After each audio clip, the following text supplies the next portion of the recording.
Fridtjof Schion, résumé de la métaphysique intégrale. Chapitre 12. Épreuve et bonheur. Puisque le mal est inévitable dans le monde, il est inévitable également dans le destin. Nécessaire dans l'économie de la réalité objective qui nous entoure, il est non moins nécessaire dans l'expérience du sujet témoin. Aux imperfections du monde se joignent les épreuves de la vie. Il faut tout d'abord répondre à la question de savoir pourquoi on appelle épreuve les expériences pénibles que l'homme doit traverser. Nous répondrons que ces expériences sont des épreuves en fonction de notre foi, ce qui indique que nous avons à l'égard des expériences troublantes ou douloureuses des devoirs qui résultent de notre vocation humaine, c'est-à-dire que nous devons prouver notre foi à l'égard de Dieu et à l'égard de nous-mêmes. À l'égard de Dieu par notre intelligence, notre sens de l'absolu et par conséquent notre sens des relativités et des proportions. À l'égard de nous-mêmes par notre caractère, notre résignation au destin, notre gratitude. Il y a en effet deux façons de vaincre les traces que le mal, ou plus précisément la souffrance, laisse dans l'âme. Et c'est premièrement notre conscience du souverain bien, laquelle coïncide avec notre espérance, dans la mesure où cette conscience nous pénètre.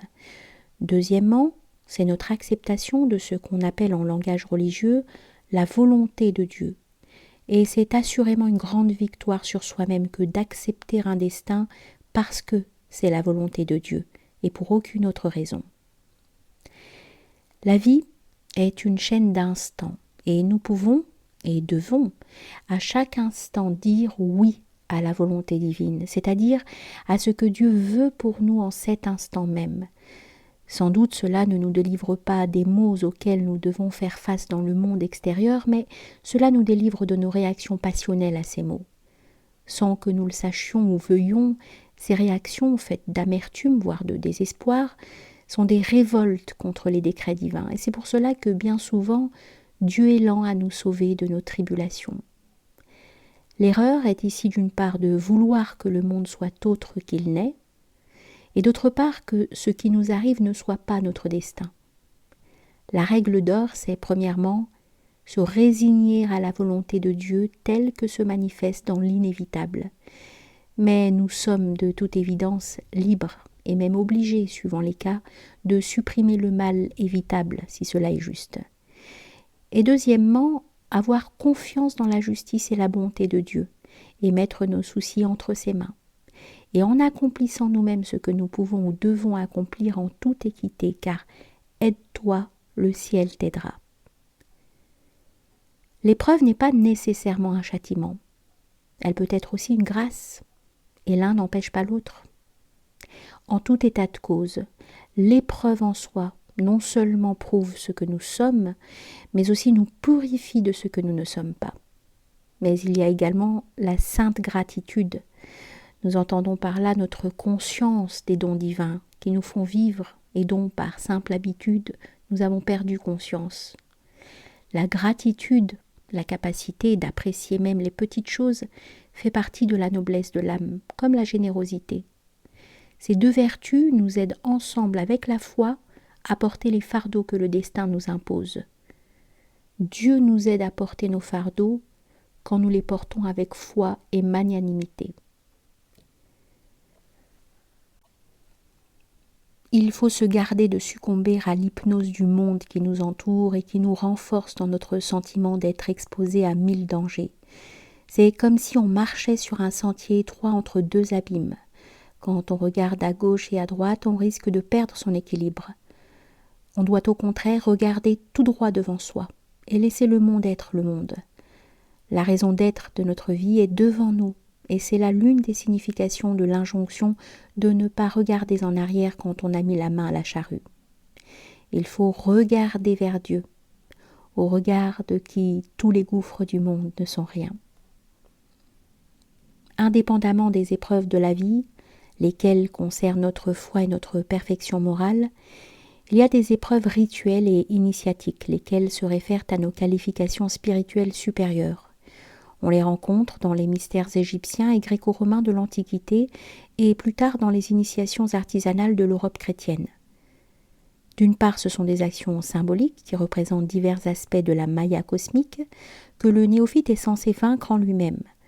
D'autre part, ce sont des pierres de touche destinées à provoquer chez le néophyte des réactions qui prouvent sa qualification ou au contraire sa disqualification pour le dépassement de soi. Car la voie initiatique, par définition, vise à des opérations qui risquent d'entraîner des déséquilibres et des chutes.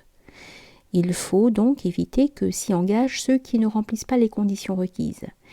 Mais ceci ne saurait signifier que ces épreuves rituelles se rencontrent partout où il y a initiation et méthode correspondantes, car il y a d'autres moyens, soit de mettre à l'épreuve nos capacités, soit d'amortir les chocs psychiques, le cas échéant. Ces moyens sont surtout d'ordre moral, alors que dans les mystères antiques et artisanaux, ils sont plutôt d'ordre alchimique, si l'on peut dire. Les épreuves initiatiques les plus importantes ou les plus caractéristiques sont peut-être l'épreuve de l'eau et l'épreuve du feu. La première semble se référer à la Maya douce et séduisante, et la seconde à la Maya terrible et destructrice. C'est-à-dire qu'il faut braver non seulement le chant des sirènes, mais aussi les dragons. Les deux puissances sommeillent en nous-mêmes et se réveillent dès que nous cherchons à dépasser leurs plans. Mais elles existent a priori dans le macrocosme, dont nous faisons partie et que nous réalisons en mode individuel et subjectif. Dans le combat spirituel, les deux mayas, l'extérieur et l'intérieur, se combinent pour faire obstacle. Mais il y a aussi la maya céleste, le plus souvent représentée par une déesse, dans le christianisme par la Sainte Vierge, laquelle vient au secours du combattant, à condition qu'il ait pris les mesures ou qu'il remplisse les conditions qui permettent à la céleste maya d'intervenir. Une des premières conditions du bonheur est le renoncement aux besoins superficiels et habituels de se sentir heureux. Mais ce renoncement ne saurait surgir du vide. Il doit avoir un sens, et ce sens ne peut venir que d'en haut, de ce qui constitue notre raison d'être. En fait, pour trop d'hommes, le critère de valeur de la vie est un sentiment passif de bonheur, lequel est déterminé a priori par le monde extérieur.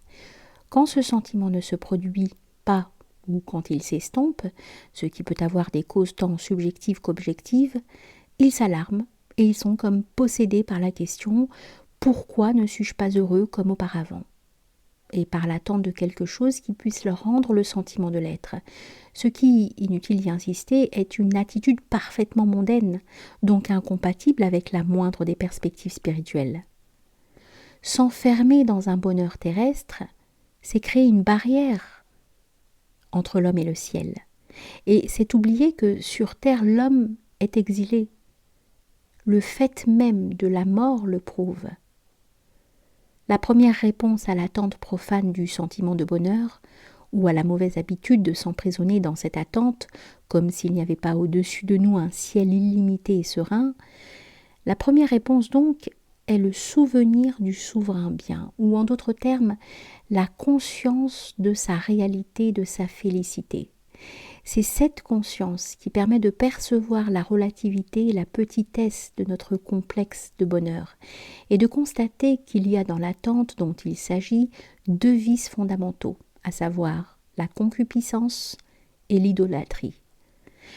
Deux choses donc qui nous éloignent de Dieu et par conséquent de la félicité en soi, source de tout bonheur. Mais il y a autre chose. Au renoncement dont nous avons parlé plus haut, doit se joindre ce qu'on peut appeler, le plus simplement, la vie de prière. Il faut arriver à trouver du bonheur dans l'acte spirituel, le don de soi, plutôt que dans la jouissance passive et narcissienne d'un bien-être que le monde est censé nous offrir. Il y a plus de bonheur à donner qu'à recevoir, a dit le Christ. Toutefois, la mise en valeur de l'attitude négative de renoncement par l'attitude positive d'affirmation ou de don ne saurait constituer à elle seule l'alchimie du contentement spirituel.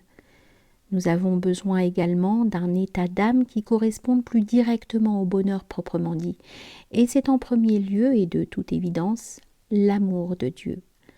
Le sens du sacré est, partant, le recueillement devant la divinité ou devant telle expression sacramentelle de sa présence. C'est là la béatitude contemplative dans le sanctuaire, et celui-ci est avant tout notre cœur, car le royaume de Dieu est au-dedans de vous.